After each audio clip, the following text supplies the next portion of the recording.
Children today are deeply affected by their relationship with social media. Our children today are growing up in an era that you and I may not have grown up in. I know I certainly didn't grow up addicted to social media. It's a new phenomenon, and we parents don't know how to deal with it because we see our children being devoured by their addiction to social media. And as a therapist, I try to help parents negotiate this relationship in such a way that it doesn't become a cause for conflict, but becomes a portal for deeper connection.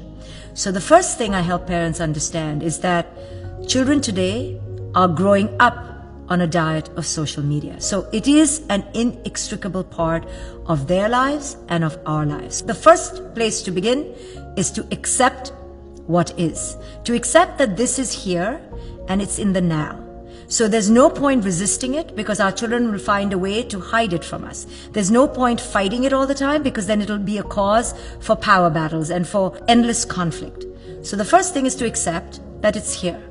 The second thing to enforce and understand is that there needs to be limits and boundaries. Limits and boundaries are healthy. They are the way we feel safe. Our children need limits and boundaries. I often say, though, that boundaries cannot be created in the spur of the moment.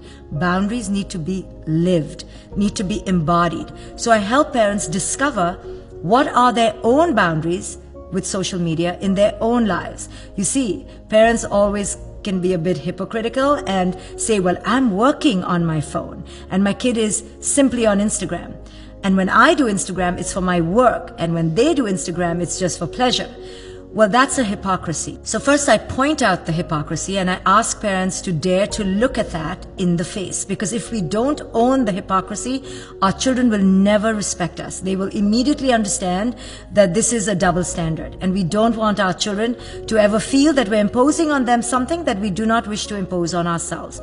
Either it's unhealthy or it's not. We need to ask ourselves, how present are we being in our children's lives? When we eat dinner at the table, are we glued to our screen? When we are on a train, are we glued to social media? How is our relationship to social media? So it has to come from us. Now, if we have decided that we have created a healthy boundary with our own social media, now we can dare to approach our children to change their habits around social media. And I always tell parents that in order for children to leave their social media, which is so seductive, so addictive, so enticing, so entertaining, then you are going to have to create that in your relationship with them. You're going to have to be exciting and entertaining and meaningful for our children. Otherwise, why would our children leave that to come to us? If they come to us and all we do is pressure them, harangue them, ridicule them, shame them, control them, no wonder they're going to hide in social media. So this is an invitation for parents to make the relationship with our children more joyful, more connected, so our children are drawn to us rather than hiding from us. Don't look at social media as a threat. Teach your children that there is a positive aspect to it. It's not just the enemy. There's a vibrant way that we can use social media that is healthy, not in the way that is codependent. Many of us, including adults, use social media in a codependent way. You know, we post something and we do it because we are enmeshed and addicted to how many likes we get.